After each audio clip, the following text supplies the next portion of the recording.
People of the internet, today we are going to see how Akaash exposes Andrew Schulz and the Rogansphere's lies. Check this out. And y'all just don't have any fucking clue.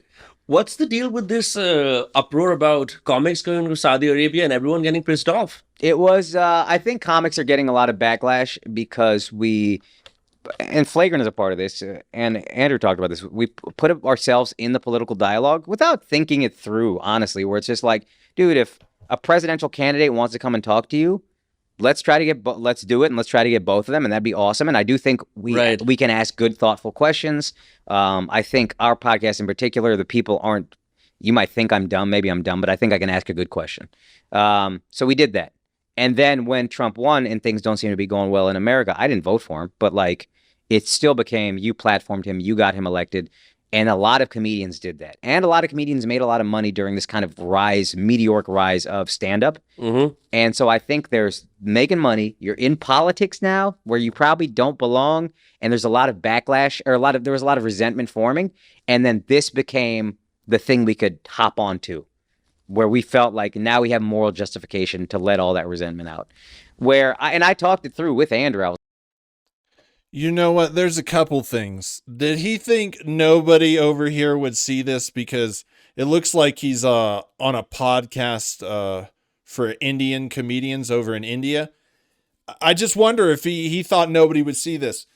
Number two, he literally explained most all of the reasons why people are mad at the Rogansphere and also at Flagrant, right? But the other day, he went out there and said it was because we are liars, we are jealous, we are bitter, we're unsuccessful, and we're just haters. So do you see, this is where I think he might not have thought anyone would see this, because he's literally explaining, he's doing it nicer than someone like I would explain it. He's explaining that, one, we're mad he went political, even though, and he knew it was above his head and maybe he shouldn't do this. He had a weird feeling about all of this, and he spoke to Andrew and he went forward. So he's conscious and aware of everything he's doing. It's just so telling. I told you these guys weren't very smart, and here he is on a podcast he thought no one would see, explaining why people don't like them anymore. But then when he goes on his show and when Andrew goes on the Joe Rogan show, they trash us and they trash those other comedians. They're well aware. Watching this, they're well aware of what they're doing. They know very well why you're angry at them. It's crazy how this is all turning out. I was like, do I feel weird about this? Because maybe I do. And then I realized I think free speech is important in a democracy. I've gone to Singapore and done shows. This is 10 years ago. I was very conscious of what I said because I know Singapore is not a democracy. If you go to Thailand and you speak about the emperor, you're going to go to jail. That's not a democracy. I don't have an issue with that. I think free speech is fundamental for democracy. If I go to Saudi Arabia and you police my speech, and I'm not saying this is a dig at Pakistan, but I'm just like, fundamentally, I understand Pakistan is a theocracy. So I'll perform wherever I have fans. If Pakistan was like, hey, you want to come perform for us? I would go if it wouldn't cost me an OCI card in India. But I would understand this is a theocracy. You don't get to say whatever you want to say. And if you have a problem with that, don't go, because that is the government. That's the way it's set up. Yeah. So I think people were like, now we're learning more about it. He's saying if you have a problem with the government or a country, don't go. What that says to me, Andrew went, so they don't have a problem. So now this is admission that they don't have a problem with how the Saudi regime handles things. So there you go, folks. Blew it wide open for you. It's right there. You know exactly how they feel because Andrew probably shares the same position as he does, because as he admitted too, they discussed it together because he was feeling weird about it all. So he actually knew and felt weird the way we feel weird looking at it. Do you see how they built up the lie? Because he's admitting it all right here for us. Isn't that crazy? Kind of just using this as a vehicle. And for me, I thought it out and I was like, I don't think. And then I went there and talked to locals, and for whatever it's worth, they all seem happier. They seem like there's been a ton of progress in the last 8-9 years. Yeah. It makes sense because you don't want to impose free speech where there is no concept of free speech. Right? You are in the cultural zeitgeist in America where there is a constant conversation about free speech because your constitution mandates it, right? Yeah. Anywhere else, if you try to impose those things, there's going to be consequences. I will say, I think it's very nice that comedians are making money. I mean, look at Cristiano Ronaldo, man. As soon as he was almost done retiring, he was like, fuck this. 75 million. I'm going to play for Al Nassr. Yeah. Yeah. And I mean, look, you're going to perform for the fans at the end of the day. The fans didn't ask to be born where they're born. So like they're born in a place, they want to see your comedy. Go see the comedy. And I'll also say, now you see after last week's debacle, right, and the backlash for their original response, do you see now this is the same thing that Andrew Schulz was saying after he faced the backlash of this flagrant episode?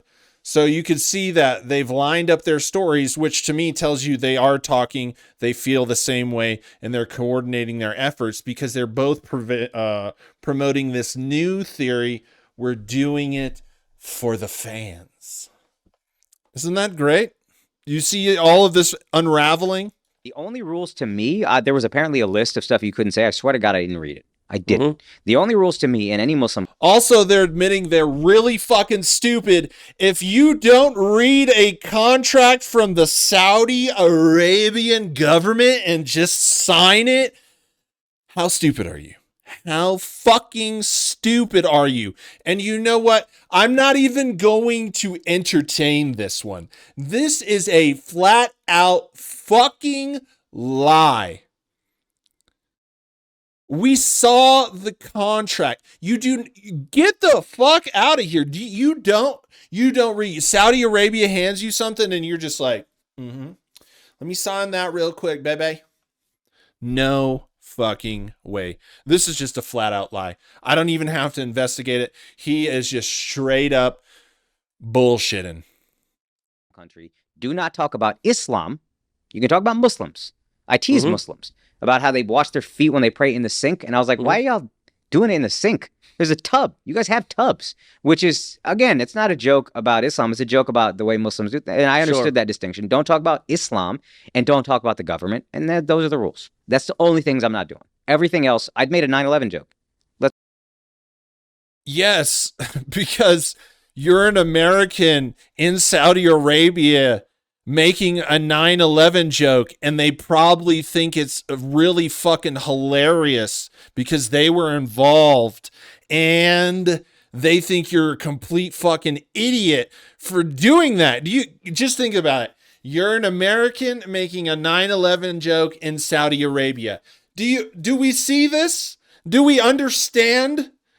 Jump higher, Akaash. This is why it's so disgusting. Because we can agree wherever we live in the world, right? On right or wrong, which government's right or wrong. Like all governments are corrupt, right? But we can agree which country does the right thing or disagree. It's not. But as an American, after what, especially if you were alive during that, and going through how the country changed, and it changed in a crazy way. And I always idolized the time before that. It was just like the last chance humans could really be human. I guess that's how I describe it, because I think we lost all humanity after that period. And then the internet catered to that, whatever, right?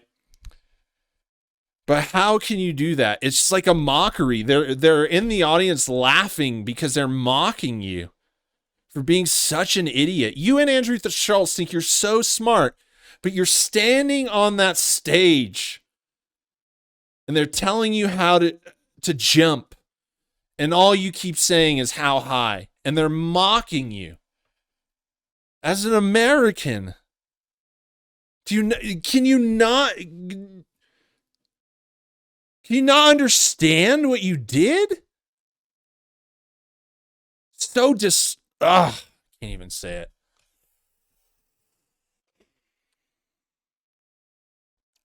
And people outside of America might not care, right? Might not care. And our government does bad things more than any other government, right? But for us, we don't do those bad things. We just experience the bad things just like all the other citizens around the world experience their government's bad things, because they don't ever have to experience it. It's us, the people, right? And for us, the people, that's fucked. That's really fucked. Look at his face. He knows that's fucked. And he knows it's so fucked that he thinks lying his way out of it is the only way to save just a little bit of face. Because if he admits it, sad, man. Let's go. Yeah, like let's do this. You do it in a way that like you get away with it, but that's comedy. You also interviewed Trump. Yeah.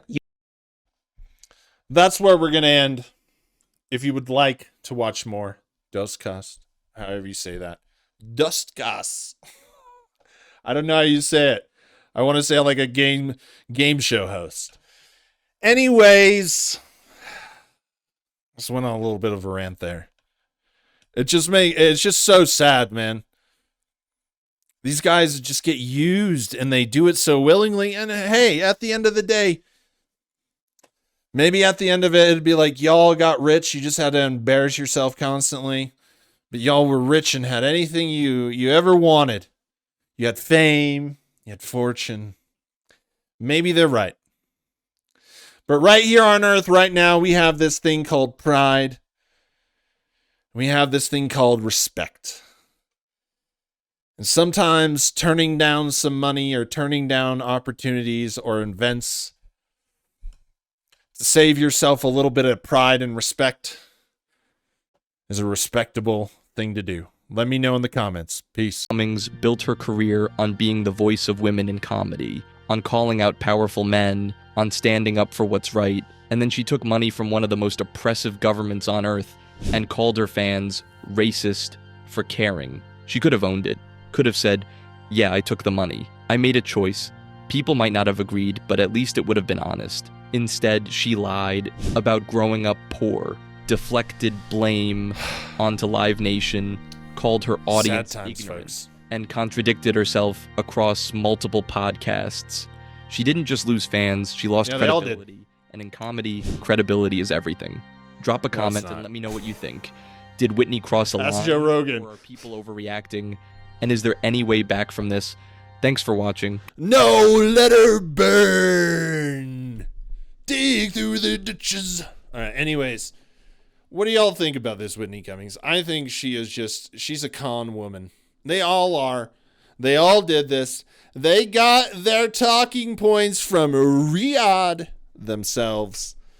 And it just is what it is, man. These guys, if you looked up to them, they have failed you. And Whitney Cummings, I don't know, man. How much longer does she go on? Like, she just seems like a disaster.